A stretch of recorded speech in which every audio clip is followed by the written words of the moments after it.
얼마 전 4월 달에 난 기사예요. 돈 더 준다고요? 그러니까 2030 세대가 대기업에 다녀도 미련 없이 직장을 옮긴다라고 합니다. 대기업 CEO들이 모였어요. 그러면서 이런 얘기했습니다. 우리의 적은 네카라쿠페입니다. 도대체 네카라쿠페가 뭐야? 네카라쿠페, 네이버, 카카오, 라인, 쿠팡, 배달의 민족. 이 인재들을 다 빼간대요. 그러니까 이 인재들이 무섭게 빠져나가면서 인력 대이동이 벌어지고 있습니다. 그래서 요즘 대기업 인사과가 굉장히 바쁘다고 합니다. 너무 빈번해져서 인사팀 업무가 폭증하고 있다라고 합니다. 평생 직장은 예전에 사라졌고요. 지금은 뭐가 우선입니까? 몸값이 우선입니다. 이런 문화가 확산되면서 인력 대이동의 시대가 되고 있다고 합니다.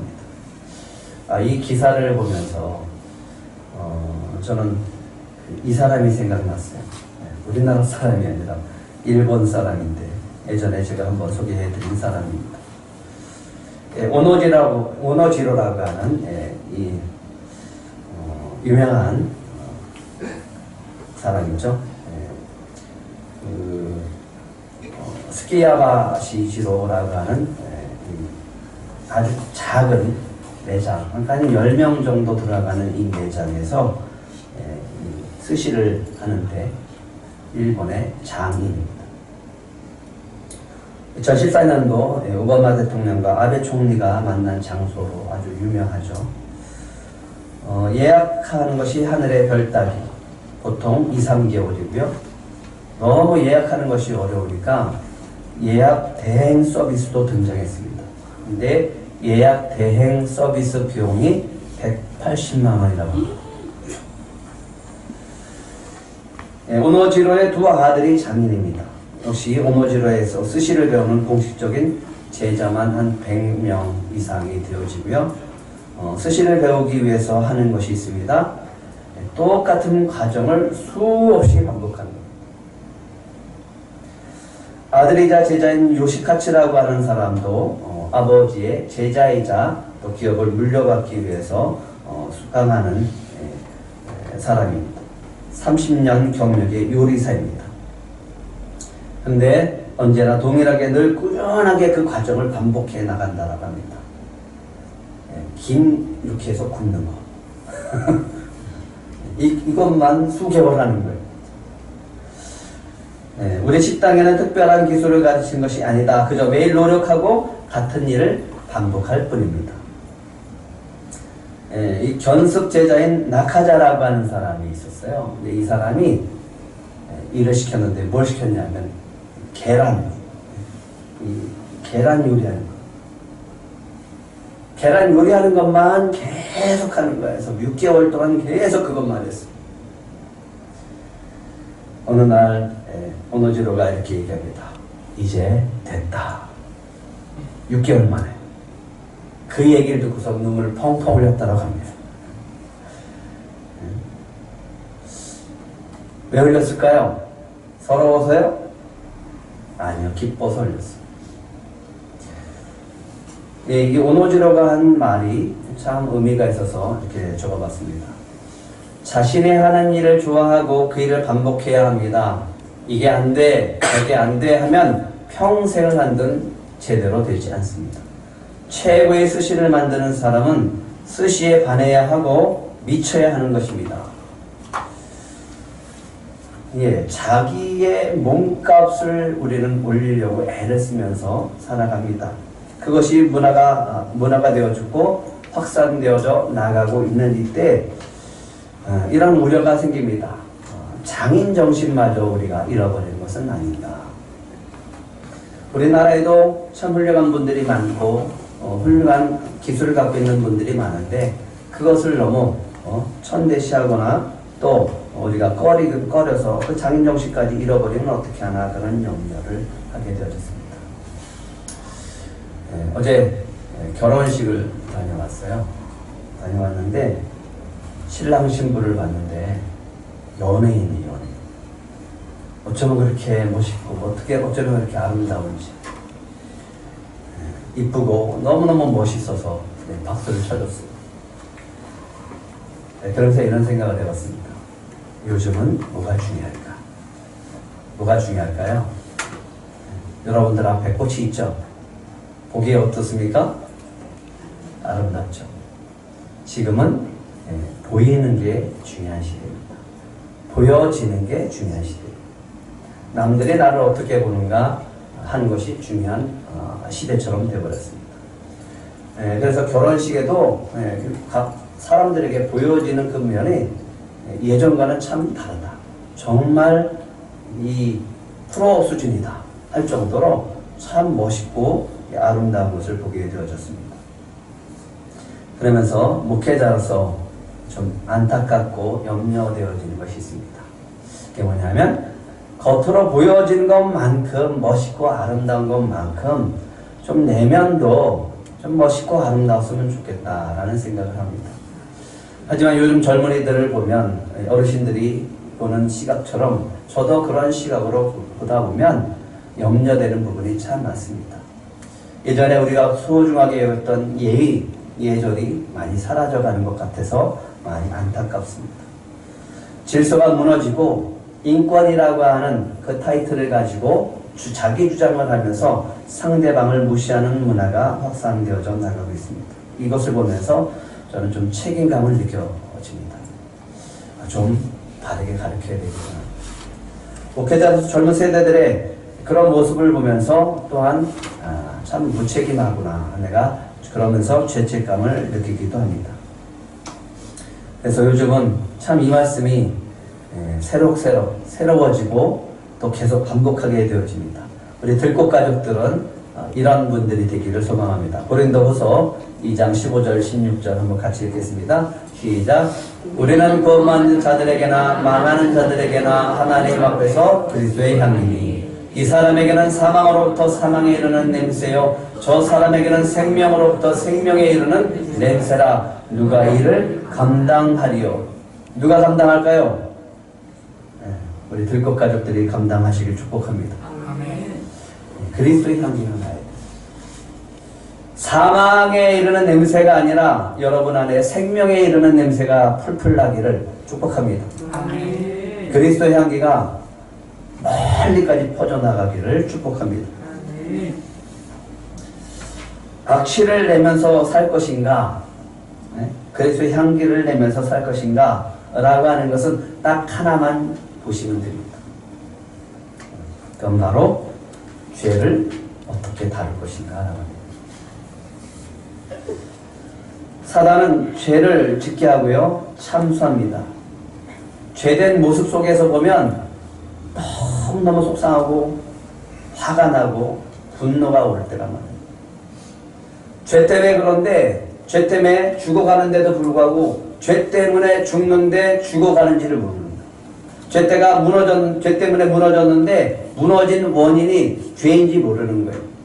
죄 때문에 헤어졌는데 죄가 죄 때문에 헤어진지를 모르는 거예요. 사단은 죄를 짓게 합니다. 그리고 참사합니다. 이제 이스라엘 백성들을 안에 들어가서 무너지게 하는 작전을 쓰게 되어집니다.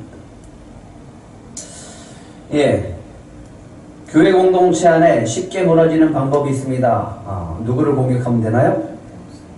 저를 공격하면 됩니다. 그래서 제가 중보기도학교 때 저를 위해서 기도해달라고 부탁을 했습니다.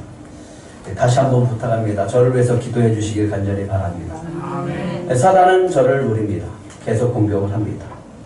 별의별 방법으로 다 공격을 합니다. 모세도 그랬어요. 근데 이 공격은요 멀리서 오지 않습니다. 가까이서 옵니다. 가족으로부터 옵니다. 아주 신뢰하는 사람으로부터 옵니다. 모세가 82세 때 구수 여자를 취합니다. 아마도 시보라가 죽고 외로웠던 것 같아요. 얼마 되지 않아서 이 구수 여자를 취한 것 같습니다. 근데 미리암과 아론이 그때 모세를 비방합니다. 뭐라고 비방하냐면 야 여호와께서 너하고만 얘기하냐? 우리하고도 얘기한다. 하나님께서 그들이 비방하는 소리를 들으십니다. 뭘 들었다고요? 비방하는 소리를 들으셨습니다. 그래서 우리는 말을 조심해야 돼요. 말로서 무너지고 말로서 죄 가운데 들어가는 것이 너무나 많아요. 하나님께서 그들의 비방하는 소리를 어떻게 했다고요? 들으셨더라. 지도자를 위해서 비방하지 말고 여러분들은 기도해 주시기 바랍니다. 네. 저를 위해서 기도해 주시기 바랍니다. 구스 여자를 취하는 것과 여호와께서 너와만 말씀하셨느냐라고 얘기하는 것과 무슨 상관이 있을까요? 구스 여자를 모세가 취했어요. 그랬으면 그 취한 것에 대해서 얘기를 해야죠. 너가 그 나이에 새 장가를 줄 수 있냐? 너 시보라가 죽은 지 얼마나 됐기에 구스 여자를 취하느냐? 이렇게 비방을 해야 되는 게 마땅하지 않아요? 근데 비방하는 말이 뭐라고요? 너하고만 하나님이 얘기하냐? 우리하고도 얘기하지 않느냐? 라고 얘기하는 거예요. 이게 무슨 상관이 있어요? 그들의 마음이 보입니다. 비방하고 말할 때 보면 그 사람이 마음이 보여집니다. 어떤 마음이 있었던 거예요? 네, 지금까지 미리암과 아론이 같이 모세와 함께 하면서 마음이 편하지 않은 거예요. 그들의 말 속에 의미가 담겨져 있습니다. 뭐가 불만인 거예요? 뭐가 불평인 거예요? 모세의 지도자의 위치에 대한 불평과 불만. 너만 다스릴 수 있는 권세가 있느냐? 너만 하나님과 교통하냐? 너만 영적인 권세가 있느냐? 라고 하는 거죠. 이 시기와 질투가 만약에 이스라엘 공동체 전역으로 퍼진다면 어떻게 될까? 부끄럽죠. 야, 이 아주 가족들도 너한테 비방하는데 백성들은 당연히 비방하겠죠. 그러면 모세의 지도력은 쉽게 무너지고 이스라엘 공동체의 질서는 쉽게 무너지게 되어집니다. 그때 모세가 그리스도의 향기를 내뿜습니다. 어떻게? 3절 4절입니다. 같이 읽겠습니다. 시작.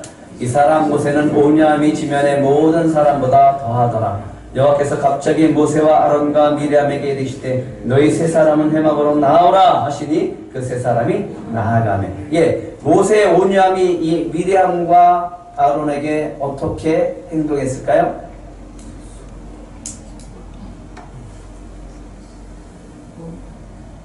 비방합니다. 야, 너만 하나님과 대화하냐? 우리도 한다 라고 비방할 때 모세가 어떻게 온유함을 보였냐고요? 형, 어떻게 그럴 수 있어? 누이, 어떻게 그럴 수 있어? 라고 반응하지 않는 거예요. 어떻게 가족이 더 심하냐? 어떻게 가족들이 나한테 이럴 수가 있냐? 라는 말을 하지 않았어요. 온유함은 즉각적으로 반응하지 않는 게 온유함이다 라고 말씀을 드렸습니다. 온유함은요, 지금 즉각적으로 반응하지 않는 거예요. 우리가 그리스도의 향기를 낼 때, 우리가 그리스도의 향기를 내기 시작할 때 하나님은 우리 편이 되어줍니다. 하나님이 우리를 대신해서 옹호해 주시고 보호해 주십니다. 미리암과 아론의 악취가 전체로 번지기 전에 하나님은 급하게 그들을 부르십니다. 여호와께서 갑자기 모세와 아론과 미리암을 부르십니다. 급하신 거예요. 너희 세 사람 회막으로 나오라 이렇게 얘기를 합니다.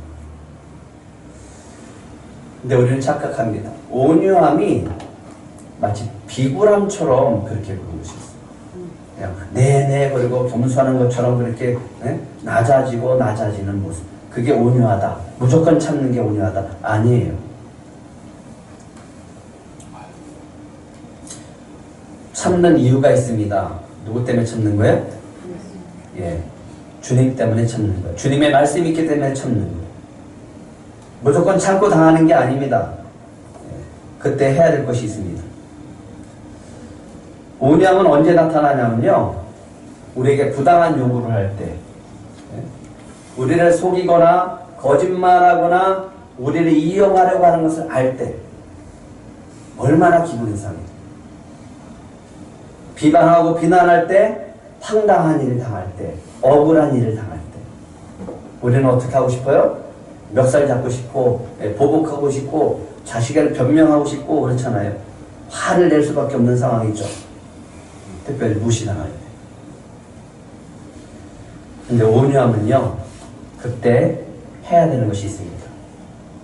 뭐냐면 성령께 기도하는 것. 분내는 게 아니라 그 상황에서 성령께 기도하는 것. 화를 내야 되는 순간에 성령께 기도하면 그때부터 그리스도의 향기가 나게 되어집니다. 그래요. 당장은 억울합니다. 당장은 지금 억울해서 이 사람들을 어떻게 해보고 싶어요. 근데 그걸 좀 자제하고 일단은 성령께 기도하는 거예요. 그러면 성령께서 반드시 옹호해 주실 줄 믿습니다. 당장은 억울하고 화가 나지만 성령께 기도하는 겁니다. 반드시 해결해 줍니다. 온유함으로 대할 때 하나님이 대신 화를 내주세요. 온유함으로 그 사람을 대할 때 누가 대신 화를 내주신다고요? 하나님이 대신 화를 내주십니다. 그럴 때 그리스도의 향기가 나는 겁니다. 그때 사람들은 우리를 두려워합니다. 그럼 어떻게 기도해야 될까요? 이렇게 기도해 보시기 바랍니다. 주님, 즉각 반응하지 않고 성령의 인도를 쫓아 행동할 수 있게 해주세요. 주님을 해방하는 자가 아니라 주님의 도움이 되는 자가 되게 해주세요. 제 심령 가운데 내주하시는 성령님을 불신하지 않고 믿고 신뢰할 수 있게 해주세요. 주님께 완전히 굴복해서 잘못된 반응이 아니라 주님의 말씀과 뜻에 따라 올바로 행동할 수 있게 해주세요. 라고 기도합니다. 어떤 분이 그래요. 주님 잠깐만 눈 감고 계세요. 주님 잠깐만 귀 좀 닫고 계세요. 그러고 나서 멱살 잡고 욕을 하고 한판 붙는. 그러면 그리스도의 향기가 날까요? 어떤 분이 그걸 저한테 자랑스럽게 얘기를 하더라고요. 목사님, 제가 이런 상황에서, 주차하는 상황에서, 이러이러한 상황에서 이렇게 했습니다. 예, 그때는 자기의 분노를 표출하고 억울함이 없을 수가 있죠. 다 해버렸으니까, 다 표출해버렸으니까. 한데 뭐는 나타나지 않아요? 그리스도의 향기는 나타나지 않습니다. 우리가 기도하면 주님이 대신 옹호해 주시고 갚아 주실 줄 믿습니다. 악취가 날 때는 언제냐면 즉각적으로 반응할 때예요. 상대방이 욕하면 나도 창문 내리고 같이 욕하면 이거는 악취가 나는 거예요. 하지만 참고 기도하면 주님께서 갚아 주실 줄 믿습니다. 그때 온유함으로 반응할 때 그리스도의 향기가 납니다. 이 시대에 정말 악해요. 사람들을 보면 정말 악해요. 사람들이 행동하는 거 보면 정말 악해요. 어제도 제가 운전하는데 앞에 깜빡이도 안 켜고 속 들어오더니 갑자기 창문에 쑥 내려오더니 침을 확 뱉더라고요. 고급 승용차. 어떻게 해야 돼요, 제가? 뭐 앞차니까 저런 피해는 없으니까. 근데 욕이 나오더라고요. 젊은 사람이 왜 저렇게 신경 안 쓰고 살아갈까? 왜 남들은 신경 쓰지 않고 살아갈까? 그리고 자기가 차가 고급 승용차라고 하는 것을 좀 이렇게 자랑스럽게 여기면서 타고 다닐까? 속이 상하더라고요. 그럼 악취가 아니라 그리스도의 향기를 내려면 우리가 세 가지를 해야 됩니다. 첫 번째 뭐 해야 되냐면 죄를 다뤄야 되는데 그 죄를 다루기 위해서 해야 될 것 세 가지입니다.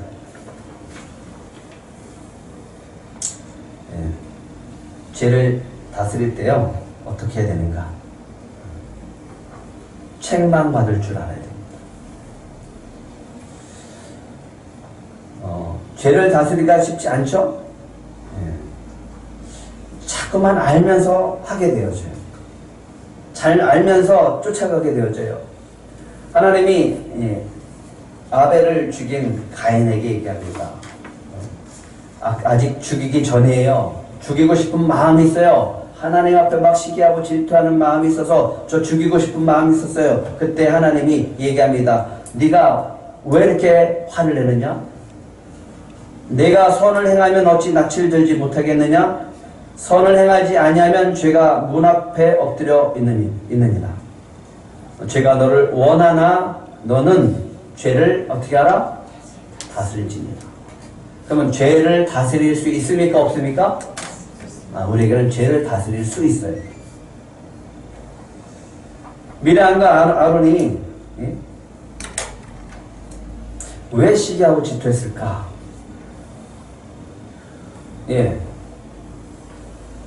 하나님이 모세에게만 한 것처럼 보이죠. 그러니까 나도 할 수 있다라고 하면서 얘기합니다. 그 마음속에 이런 마음이 있어요. 아론은 모세의 형입니다. 모세한테 그러는 거죠. 그런 마음을 품고 살아가는 거죠. 야, 너 입이 뻣뻣해서 하나님이 나를 선택해서 바로왕 앞에서 내가 얘기했지. 너 말 못했을 때 내가 얘기했어. 그랬던 그 이야기를 가지고 그 마음을 품고 살아가는 거예요. 마음에 들지 않을 때마다 그런 생각이 떠오르는 거예요. 미리암, 너 나일강에 떠내려가서 죽으려고 할 때 내가 건졌어. 동생이에요, 동생. 모세를 지도자로 안 보고 하나님이 준 권위를 보지 않고 그냥 동생으로만 보는 거예요. 그러니까 우스워 보이는 거예요. 그런데 하나님이 얼른 이 문제를 수습합니다. 왜냐하면 바로 앞에 기브론 핫다와에서 이 이스라엘 백성과 섞여 사는 사람들이 원망하기 시작했죠. 우리에게 고기가 없다라고 원망하니까 이스라엘 백성 전체가 원망하기 시작합니다. 순식간에 번지는 거예요. 그래서 하나님이 그들에게 고기를 많이 주고 또 그들에게 재앙을 내려서 죽이십니다. 그런데 이 사건은요, 민수기 12장은 다음 장에 몇 장 나오죠? 너무 어렵나요? 민수기 12장 다음에는 몇 장이죠? 13장이에요. 13장에는 무슨 사건이 나오죠? 가데스 바네아 사건이 나옵니다. 한 사람이 잘못하면 이스라엘 전체가 무너질 수 있어요.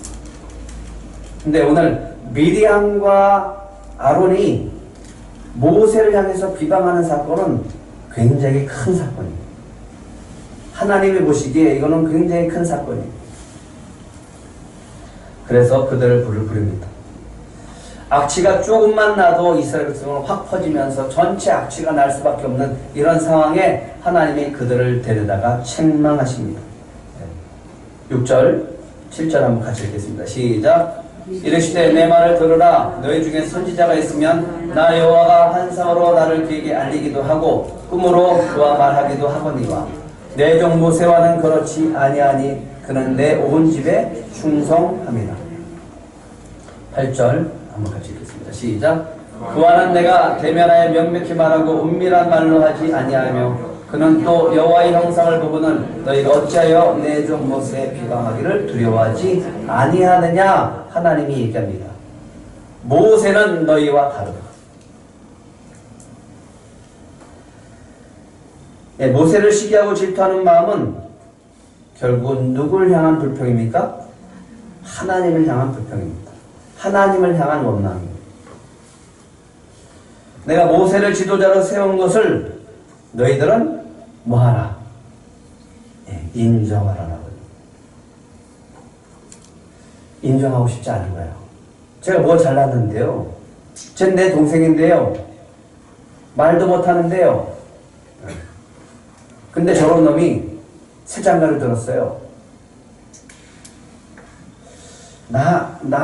왠지 시기가 나고 질투가 나는 이유가 있습니다.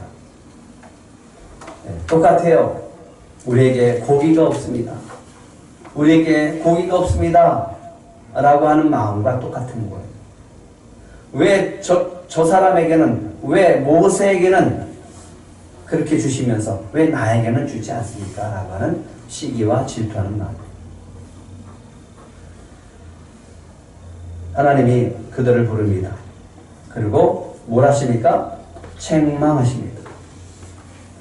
근데 우리는 죄에 대해서 그렇게 심각하게 생각하지 않아요. 죄가 얼마나 심각한지 별로 생각하지 않습니다. 죄를 다스릴 줄 아는 방법 첫 번째는요, 책망을 들을 수 있어야 됩니다. 그 책망 어떻게 들어요? 말씀 앞에 서시면 여러분들에게 주님께서 잘못된 부분을 책망하실 줄 믿습니다. 듣는 자가 복이 있어요. 들을 때 내가 수정하고 고쳐나갈 수 있는 것. 요한이, 예수님의 제자 요한이요, 사마리아의 한 마을로 들어갑니다. 근데 예수님이 예루살렘으로 가는데 사마리아 땅으로 들어가서, 마을로 들어가서 좀 거하려고 그렇게 얘기합니다. 근데 그들이 예수님 못 들어오게 합니다. 화가 나죠? 그래서 예수님 앞에서 이렇게 얘기합니다. 주여, 우리가 불을 명하여 하늘로부터 내려 저들을 멸하라 하기를 원하시나이까? 내가 기도해서 예수님, 내가 기도해서 불을 내려서 저 사마리아의 인간들 다 쓸어버릴까요? 이렇게 기도합니다. 얘기합니다. 예수님이 뭐라고 하셨을까요? 꾸짖습니다. 야, 이놈아. 아니, 예수님을 위한 것 같은데. 내면을 잘 들어보세요. 뭐가 문제일까요? 왜 예수님의 꾸중을 들을까요? 저들은 악한 인간들이니까 심판받고 멸망에 마땅합니다. 그리고 감히 예수님이 가시는데 그들이 받아들이지 않습니까? 우리가 가는데 그들이 우리를 환영하지 않습니까? 그러니까 저들은 멸망해야 되죠. 예수님은 그렇게 하지 않습니다. 꾸짖으시고 다른 마을로 가자 이렇게 됩니다. 그 마음이 언제 또 나타나냐면 예수님이 이제 십자가에 못 박혀 죽을 것이다 라고 얘기했을 때 자리를 달라고 합니다. 하나는 우편에 하나는 좌편에 달라고 합니다. 뭐예요? 욕심이죠.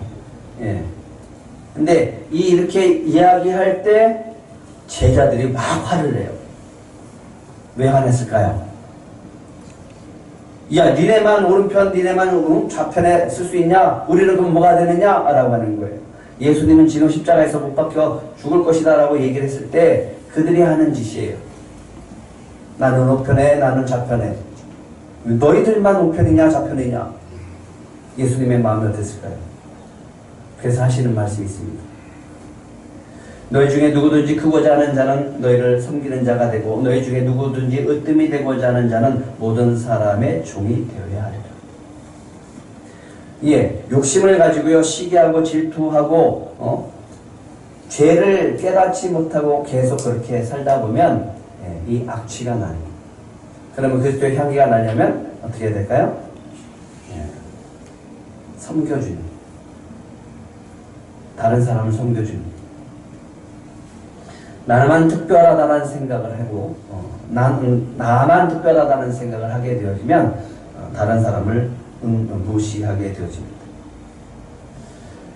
또 반대로 왜 저 사람은 응답해 주는데 나는 응답해 주지 않습니까? 라고 불평하고 원망하기 시작을 하면 우리 마음 가운데 하나님의 책망이 들려지지 않을 수가 있습니다.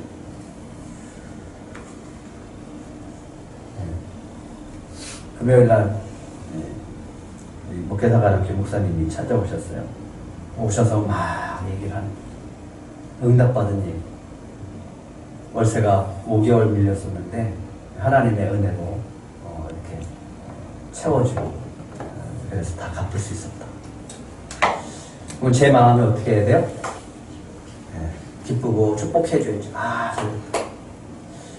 근데 마음에 편하지가 않은 거예요. 왜 그랬을까요? 왜 저 교회는 이러면서 또 내 마음속에 그런 마음이 생겨집니다. 한번 따라해 보시기 바랍니다. 축복해주라. 축복해주라. 인정해 주는 게 쉽지 않습니다. 책망을 듣는다라고 하는 것은 내가 나의 죄를 고백하는, 인정하는, 그리고 저 사람은 저런 은혜가 있어, 하나님의 저런 은혜를 주실 만한 사람이야 라고 인정해 주는 거예요. 저 사람은 저런 권위를 하나님이 주신 거야. 그러면 그 권위를 주시는 하나님을 인정하고 그 권위를 인정하는 거예요. 그리고 비교하지 말고 뭐 해줘라? 축복해 주시기 바랍니다. 그러면 여러분들에게 그리스도의 향기가 날 줄 있습니다. 두 번째는요, 아주 중요한 부분이 있습니다. 악취가 아니라 그리스도의 향기를 내려면 죄를 인정하는 것. 죄를 인정한다라고 하는 것은 뭐예요? 결국은 회개하는 것. 근데 여러분들 오늘 성경 말씀 속에서 미리암이 회개하는 장면이 나옵니까? 네? 안 나와요. 하나님이 미리암과 아론을 책망하시고 미리암에게 하나님께서 주시는 것이 있습니다. 10절입니다. 10절 시작. 구름이 장막 위에 떠나갔고 미리암은 나병에 걸려 눈과 같더라. 아론이 미리암을 본즉 나병에 걸렸는지라. 예, 하나님이 떠나셨어요. 떠난 자리에 미리암이 뭐가 걸려요? 나병에 걸렸습니다. 왜 걸렸어요? 죄 때문에 걸려요. 우리는 병에 이렇게 걸렸는데도 불구하고 이 죄에 대해서 별로 그렇게 심각하게 생각하지 않습니다. 죄를 심각하게 생각하지 않으면 알수록 우리에게는 더 큰 고통이 찾아올 수밖에 없습니다. 뭘 해야 될까요? 예, 나병에 걸렸습니다. 미리암이 뭘 해야 될까요? 회개해야죠. 하나님 앞에 회개를 해야 됩니다. 반성해야죠. 하나님의 심판 가운데, 하나님의 저주 가운데 있다면 하나님 앞에 회개할 줄 알아야 됩니다. 근데 사람들은 회개할 줄 몰라요. 그때 회개하지 않는 모습은 악취가 나지만 이 모습 속에서 그리스도의 향기를 내는 사람이 있었는데 그 사람이 또 누구냐면 아론이었습니다. 11절 읽겠습니다. 11절 시작. 아론이 이에 모세에게 이르되 슬프도소이다. 내 주여 우리가 어리석은 일을 하여 죄를 지었으나 청하건대 그 벌을 우리에게 돌리지 마소서. 12절 그가 살이 반이나 썩어 모태로부터 죽어서 나온 자같이 되지 않게 하소서 라고 하니까 모세가 어떻게 합니까? 부르짖어 기도합니다. 하나님이여 원하건대 그를 고쳐 주옵소서. 죄는요 사람들이 생각합니다. 약점이라고 생각하는데 죄를 약점이라고 보시면 안 됩니다. 죄는 죄입니다. 이 죄가 얼마나 강력한 세력인지 우리는 몰라요. 우리는 상담하면 그 죄의 문제가 해결됐다고 될 거라고 생각해요. 아니에요. 근데 우리 의지로 뭔가 해결하려고 하면 해결될 거라고 생각해요. 아니에요. 우리의 노력으로 절대로 해결할 수 없습니다. 죄를 그냥 사랑으로 덮으면 해결될 것 같아요. 아니에요. 죄는 그대로 남아있습니다. 우리의 헌신으로서 그 죄값을 뭔가 막 대신해서 갚아주면 그게 해결될 거라고 생각을 해서 열심히 대가를 치러보려고 해요. 그러면 그럴수록 우리의 고통만 찾아옵니다. 죄는요 유일하게 해결할 수 있는 방법이 있습니다. 뭘까요? 십자가의 은혜밖에 없습니다. 예수님 앞에 내가 죄를 고백하고 내 입으로 고백하고 그 죄를 시인할 때 우리의 죄가 사함받는 줄 믿으시기 바랍니다. 근데 죄를 품고 살아요. 악취가 나는데도 불구하고 품고 살아요. 오직 예수님만이 예수님의 십자가의 은혜만이 사함을 받을 줄 믿습니다. 죄를 고백을 하기 시작할 때 그 악취가 점점점 사라져요. 십자가의 은혜가 덮여질 때 그때 비로소 그리스도의 향기가 나기 시작합니다. 다윗이요 훌륭한 것이 있어요. 밧세바를 보냈을 때 나단 선지자의 비유를 봤을 때 그놈 누구냐? 그놈을 죽어 마땅하다 라고 얘기합니다. 그랬더니 나단이 이렇게 얘기합니다. 그 사람이 당신입니다. 다윗이 뭐라고 해요? 그 자리에서 그곳에서 즉시 회개. 그랬더니 하나님이 나단 선지자를 얘기합니다. 통해서 죽지는 않을 거다. 죽지는 않을 거다. 대신에 죄의 대값은 치러야 됩니다. 죄를 고백하시기 바랍니다.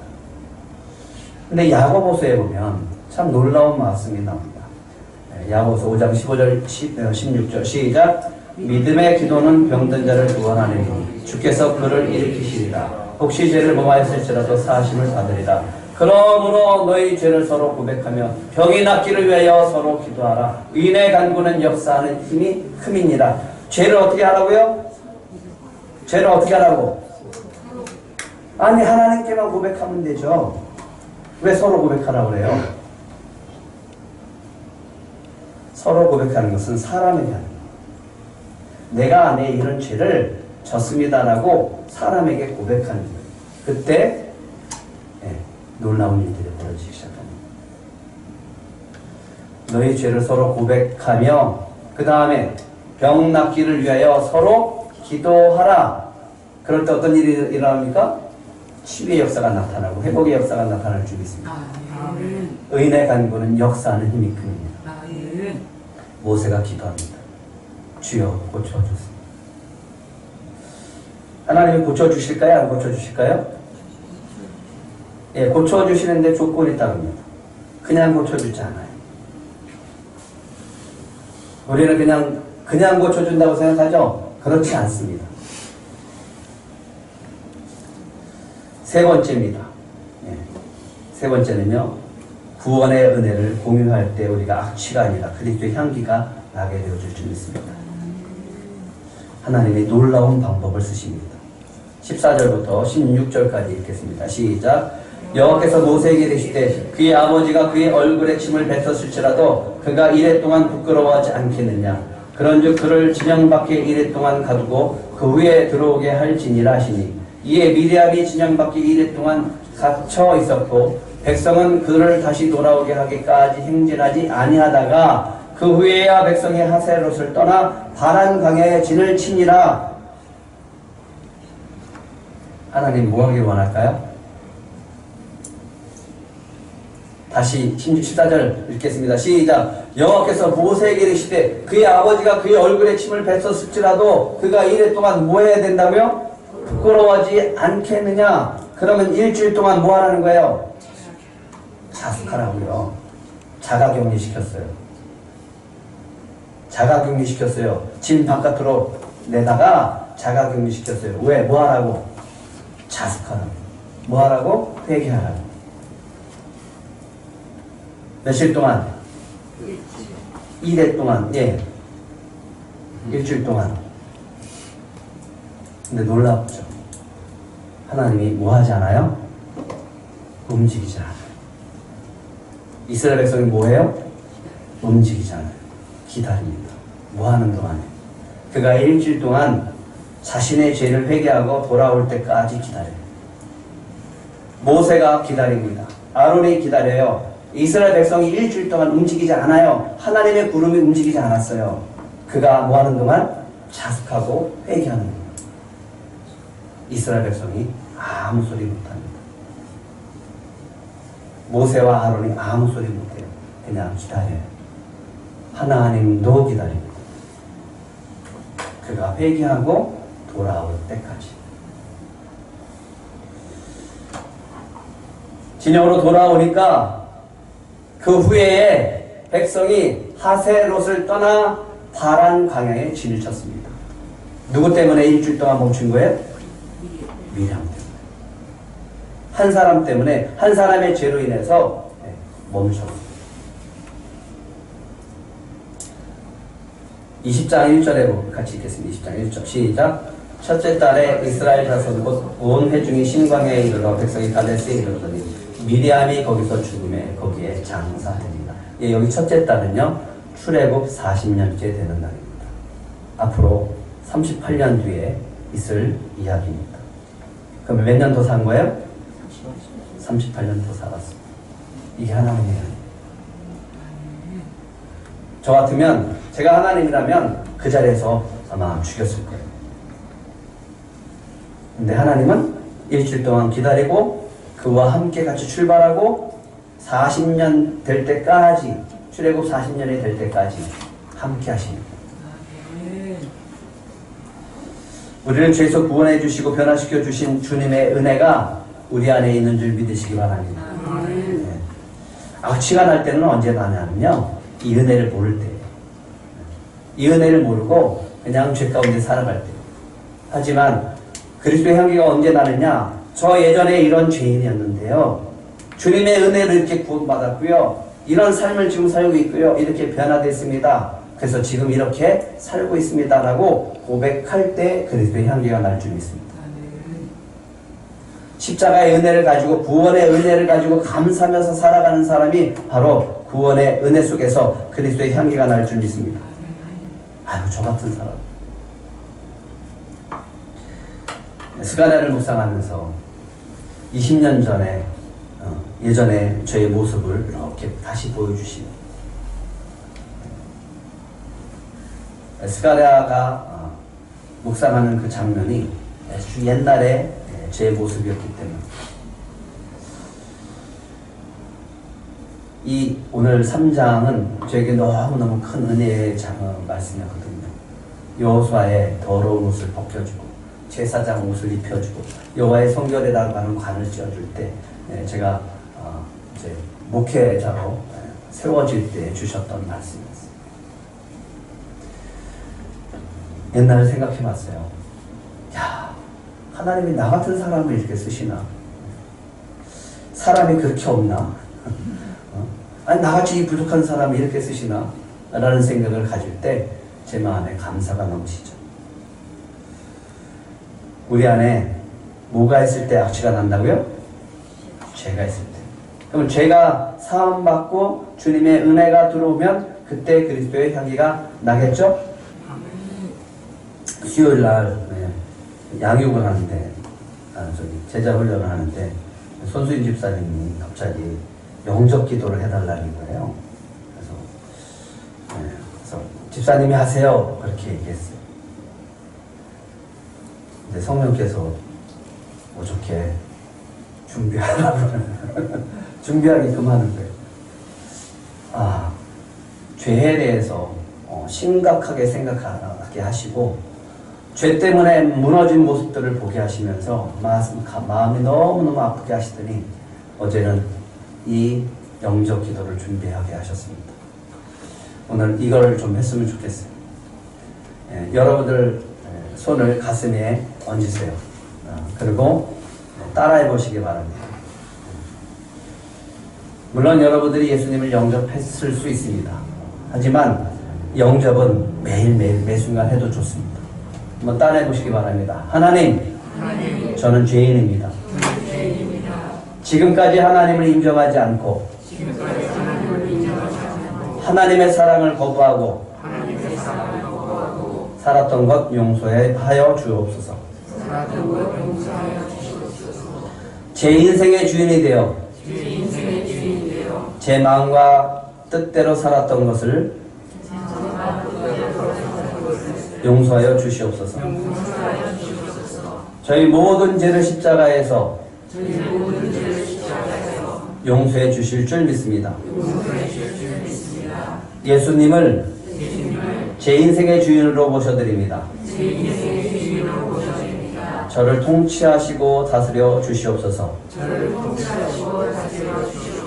그리스도의 향기가 되게 하여 주시옵소서. 영원토록 저와 함께 해 주시옵소서. 예수님의 이름으로 기도합니다. 아멘. 예, 이번 주 미션입니다. 매일 영접 기도합니다. 예, 앞으로 한 2주 정도 이 죄에 대한 부분을 계속 해야 될 것 같습니다. 죄가 있으면 악취가 납니다. 하지만 그리스도의 십자가의 은혜가 있으면 여러분들 삶에 그리스도의 향기가 날 줄 믿습니다.